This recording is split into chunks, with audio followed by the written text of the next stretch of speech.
Mga master, okay lang bang? Huwag niyong skip ang mga ad sa aking mga video kung okay lang mga master. Salamat sa solid na suporta po. Yon, what's up mga masters? Nandito na naman tayo sa panibagong araw, panibagong kabanata na naman ang pagsasama-samahan natin ngayon guys.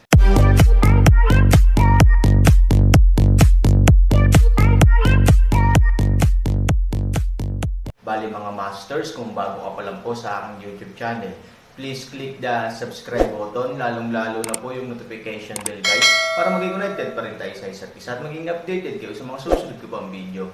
Bali mga masters, bago natin umpisahan ng kwento ay mag-shoutout po muna tayo para sa mga solid nating tagapakinig. Shoutout kay Ariel Madla. Shoutout kay Piliones Nelson. Yun na nga mga masters, no? Bali hindi na ito patagalin. In 3, 2, 1, let's go!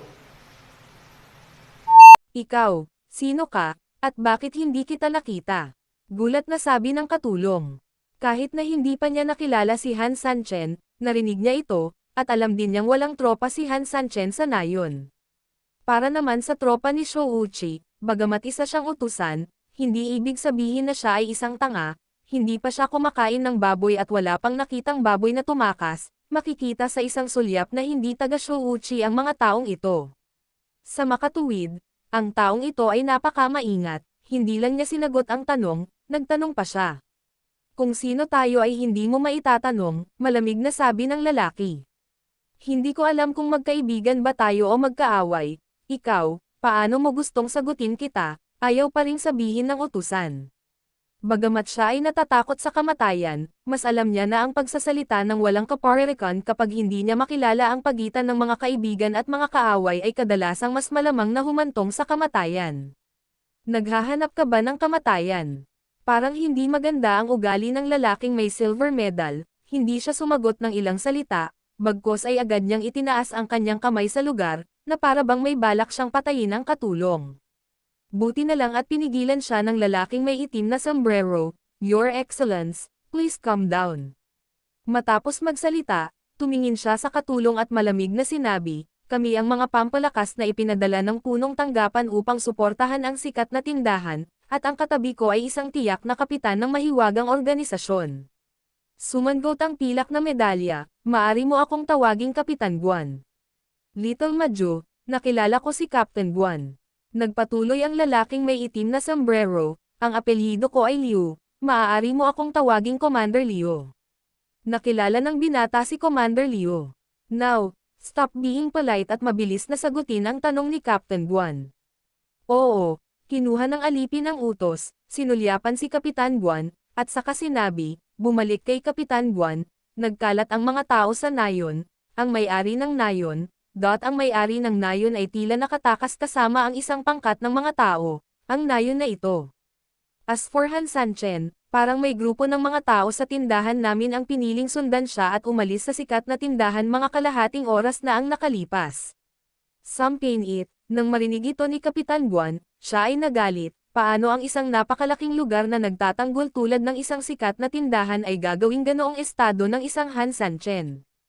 It doesn't matter if you lose, but actually, ang lungga mo ay pinabagsak ng iba, it's simply incompetent. Hindi naglakas loob na magsalita si Madjo at ibinaba ang ulo. Saglit na hindi alam ni Commander Liu ang sasabihin, bagamat hindi niya makita ang maraming tao sa tindahan pagpasok niya, may naisip na siyang plano na bagsak ang sikat na tindahan. Gayunpaman, ang hindi niya akalain ay ang sikat na tindahan ay lubos na matatalo. Tumakas ang may-ari ng nayon, at ang ilan sa mga natitirang tao ay kinuha ng iba. Isa lang itong kahihiyan. Bakit nasa village ka pa? Malamig na tanong ni Captain Guan. Sa sobrang takot ni Madjo ay lumuhad siya sa lupa at yumoko, "Bata, isa ka lang utusan, kapag sumiklab ang digmaan, may tatago mo lang ang sarili mo, kaya maswerte kang makatakas." Gayunpaman, si Xiao Xiao ay walang intensyon ng pagtataksil. Si Xiao Xiao ay maaaring umalis na noon pa man, ngunit si Xiao Xiao ay nais pa ring manatili at ipilit na bantayan ang sikat na tindahan, pakiusap, mangyaring iligtas ang iyong buhay, Ginoo. Ang taong ito ay takot sa kamatayan, ngunit hindi siya nalilito. Sa ganitong kritikal na sandali, syempre hindi niya masasabi na siya ay isang deserter, maaari lamang niyang ipaliwanag ang nauugnay na sitwasyon sa isang umiiwas na paraan, at pagkatapos ay mabilis na humingi ng awa. Sa katunayan, karamihan sa mga nakatataas na general ay hinahamak na maging pamilyar sa mga tagapaglingkod na tulad nila, kaya hanggat ang kanilang saloobin ay mabuti, ang kabilang partido ay madalas na hindi humahabol sa kanila ng masyadong malapit. Tama rin ang hula niya, sa pagluhod niya at paulit-ulit na nagmamakaawa, halatang lalong gumanda ang galit ni Captain Guan, at least, hindi siya mawawalan ng galit sa kanya. Alam mo ba kung saan nagpunta ang may-ari ng baryo mo?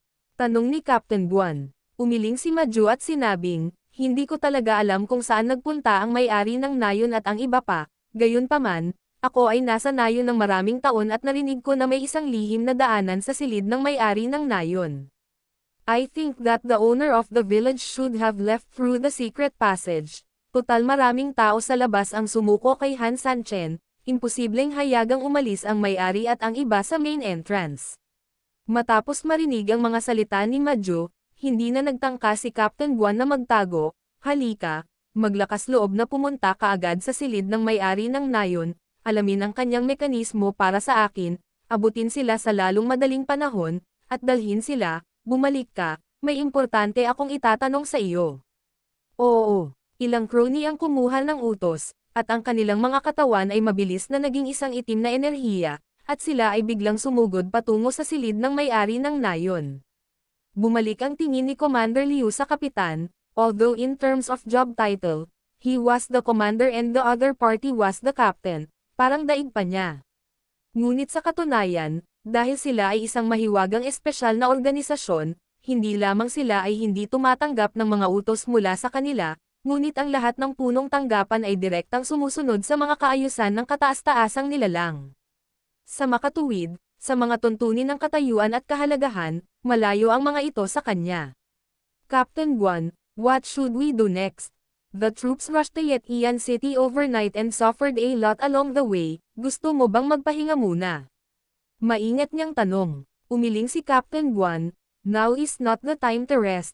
In my eyes, since we are out, there is only one thing. Lagi mong subukang unawain at lutisin ang mga problema dito. Pagkaalis ni Han Sanchen sa sikat na tindahan, naisip ko na ang Yetian City na siguro ang magiging bagong hideout niya. Kaya naman, iniisip ko kung direktang aatake ba ang Yetian City habang dumating na ang dalawa nating tropa, sabi ni Captain Guan. Bilang isa sa mga nangungunang organisasyon, si Captain Guan ay may isang uri ng kayabangan at dominanti sa kanya. Kung may problema man na mahirap lutisin, hindi na kailangang mag-isip ng paraan para masolusyonan ito, gamitin mo lang ang iyong mga kamao para masolusyonan ang lahat. Kung ang iyong kamao ay sapat na malakas, ang lahat ay magiging madaling hawakan. Kumunat ang noo ni Commander Liu. I can completely understand your mood, Captain. But the order given to US is only to assist the famous store, and it not require US to launch a attack anywhere. Pedantry. Napamura si Captain Guan, wala na ang tinatawag na general, at ang buhay militar ay malalagay sa kompromiso, kung iisipin, ang mga nakatataas ay nagpadala ng dalawa sa ating mga tropa upang suportahan ang sikat na tindahan, kaya natural na ibig sabihin ng mga nakatataas ay gusto ang sikat na tindahan. Maganda ang tindahan at ang posisyon ng sikat na tindahan sa puso ay napakahalaga. Ngunit ngayon ang mga sikat na tindahan ay naging ganito, bagaman ang pananagutan ay hindi nakasalalay sa iyo at sa akin, pagkatapos ng lahat, hindi namin masyadong nasiyahan ang mga tao sa itaas. So, mas mabuting salakayin na lang natin ang Yetian City. Una sa lahat, gusto naming sabihin kay Han Sanchen na may mga lugar na hindi siya kwalipikadong hawakan kung gugustuhin niya. Kapag nahawakan niya ito, hindi may iwasang magdudulot ito ng gulo at mawalan ng pag-asa. Pangalawa, dahil nakarating na tayo dito, kailangan pa nating maghanap ng espasyo, ang sikat na tindahan ay ang pirma ng ating kapangyarihan sa labas ng Burning Bone City. Kung alam ng mga tao na ang ating sariling mga palatandaan ay nabasag, ngunit tayo ay walang malasakit at walang lakas ng loob na kumilos, kung gayon malalaman ito ng iba kung tayo ay napahiya. Matapos marinig ang mga salita ng kapitan, si Commander Liu ay hindi sumang-ayon sa ilan sa kanila, ngunit ang ilan sa kanila ay malalim din. Hindi nagtagal matapos mabaygo ang pagkubkob sa Yetian City, milyon-milyong tropa ang nakipaglaban sa Yetian City, gayunpaman, natalo sila, Sapat na ba ang ating mga tao? Nakakahiya nga para sa isang sikat na tindahan na manloob at masira, ngunit mas nakakahiya kung siya at ang iba ay sinubukang maghiganti at mabaygo. Ano ang tingin ng mga tao sa labas sa ating panig? Dapat isipin nilang lahat sila ay mga hamak na hindi man lang makaharap sa isang Han Sanchen. Ito ay hindi nakikitang magdudulot ng karagdagang pagkawala ng kanilang dignidad at prestihiyo. Kaya, ang bagay na ito ay dapat gawin sa loob ng kakayahan ng isang tao. Bagamat alam ni Commander Leon na si Captain Guan sa harap niya at ang mga miyembro ng team sa likod niya ay hindi simple, hindi niya alam kung gaano sila kalakas, ang alam niya ay hindi marami sa kanila, at wala siyang tiwala sa paggamit ng napakaliit na bilang ng mga tropa upang salakayin ang Yetian City, ngunit ang resulta ay napakalungkot na nag-alinlangan siya sa kanyang buhay, kahit paano niya ito kalkulahin, pakiramdam niya ay hindi ito mapagkakatiwalaan. Malamig na sumagot si Captain Guan, hindi ito tungkol sa dami ng tao, kundi sa kalidad. Sa tingin ko, ano man ang mangyari, kailangan muna nating hanapin ang may-ari ng sikat na tindahan, at pagkatapos ay magkaroon ng bagong pag-unawa sa pangkalahatang sitwasyon bago gumawa ng desisyon. Nang matapos magsalita si Commander Liu, bumalik na ang mga miyembro ng team na sumugod palabas. Binata, nakilala ko na si Kapitan, nagmamadaling sumaludo ang iilang taong dumating. Sabi ni Captain Guan sa medyo malamig na boses, bumangon ka at magsalita. Oo, ang lalaki ay tumayo. Nakakita kami ng isang lihim na daanan sa silid ng may-ari ng nayon at napagmasdan ang ilang mga pangunahing kondisyon sa loob ng lihim na daanan, maaari naming talaga makumpirma na ang may-ari ng nayon at ang kanyang partido ay umalis sa sikat na tindahan sa pamamagitan ng lihim na daanan. Magpatuloy. Jogging from the traces left behind, actually matagal silang hindi umalis, inutusan ng mga subordinate ko ang mga personal na hayop nila na mabilis na makahabol. Napakabuti. Pagkarinig nito, hindi maiwasan ni Commander Leon na humanga sa misteryosong hukbong ito. Tsaka yung special training troops sa taas, tingnan mo kung gaano sila nasanay, ilang sundalo lang ang makakagawa ng ganyang detalyadong mga obserbasyon sa panahon ng reconnaissance, para sa pagdaan lang doon, halos mahulaan mo na ng husto kapag dumaan ka dito. Pagkatapos, ang mga tao ay maaari pa ring malaman kung ano ang gagawin at gamitin ang kanilang sariling mga mahiwagang hayop upang mabilis na ituloy ang kanilang mga layunin. Patungkol sa operasyong ito, ang mga sundalo sa ordinaryong tropa ay walang ganoong kamalayan, at wala rin silang kakayahang manalo sa gayong banayad na paraan. Well, napakabuti. Hindi masyadong natuwa si Captain Guan sa inasal ng kanyang mga nasasakupan, tila para sa kanila, ito ay isang normal na bagay. Walang kamalay-malay na sinulyapan ni Commander Liu ang kanyang mga kapatid na nakaitim na sumusunod sa kanya, ilang saglit ay nakaramdam siya ng kaunting kababaan, ngunit kasabay nito ay palihim siyang nagdesisyon. Sa hinaharap, kapag siya ay may libreng oras, siya rin ay magsasagawa ng gayong espesyal na pagsasanay para sa kanyang mga tropa, upang ang bawat sundalo ay makamit ang ganoong antas ng kakayahan sa sarili at paghatol sa sarili. Lahat ay sumusunod sa utos. Malamig na sigaw ni Captain Guan. Oo, sabay-sabay na sabi ng lahat ng nasa likod niya. Tumayo ka sa kinaroroonan mo at hintayin ang aming susunod na mga tagubilin. Oo, matapos ang mga tagubilin, si Captain Guan ay tumingin kay Commander Liu, humanap tayo ng lugar na pansamantalang mapagpapahingahan, naniniwala ako na may malapit ng balita tungkol sa mga kakaibang hayop sa ilalim ng aking utos. Tumanggaw si Commander Liu at sumunod kay Captain Guan para bahagyang lumipat sa gilid. Nagpapahinga na daw sila pero sa totoo lang nagpalit lang ng pwesto ang dalawa at nagpatuloy sa pagtayo.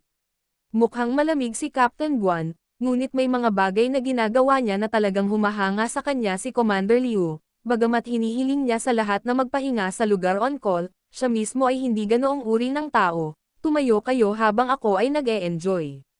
Siya ay karaniwang nakatayo habang nagpapahinga, karaniwang nakahanay sa lahat ng mga manlalaro. Dahil sa kapangyarihan ng kanyang halimbawa, lihim na hinangaan ni Commander Liu ang espesyal na paraan ng pagsasanay ng misteryosong hukbong ito. Wala pang isang saglit, ilang itim na ilaw ang biglang lumitaw, at pagkatapos ay mabilis itong nakuha sa mga kamay ng mga taong kababalik lang. Hindi nakinig sandali ang iilang tao, at mabilis na tumakbo patungo sa kwarto ng may-ari. Makalipas ang ilang minuto, bumalik ang mga taong iyon, at ang may-ari ng nayon, si Hei Feng, ang espesyal na sugo na nakaputi, at ang iba pa ay sumunod na malapit sa likuran at mabilis na sumugod dito. Darating na sila, mahinang sabi ni Commander Liu. Walang naramdamang saya o sorpresa si Captain Guan, na para bang lahat ng ito ay nasa kanyang inaasahan. Para sa kanya, ito ay talagang napaka-normal, kung tutuusin, ang mga kakayahan ng kanyang malalapit na kaibigan ay palagi niyang kinikilala. Bukod pa rito, kung ilalagay ito sa mga pinaka-hindi kasiya siyang salita, pabayaan ang grupong ito ng mga crony, kahit na ang kanilang mga ordinaryong nasasakupan ay tiyak na may kakayahang pangasiwaan ang mga bagay na ito ng mag-isa. Nakilala ng may-ari ng sikat na tindahan at ng mga tao sa sikat na tindahan si Captain Guan at Commander Liu. Although in terms of rank, medyo mas maganda talaga yung position niya as the owner of a famous store than that of Captain Guan and Commander Liu. Firstly, the other party is a person above, kaya kailangan niya ng basic respect. Pangalawa, ano siya? Ang talunang general ay kailangang ibaba ang ulo sa harap ng ilang piling sundalo. Siyempre, ang isa pang napakahalagang punto ay hindi lang siya isang talunang general, siya rin ay isang taong tumatakas.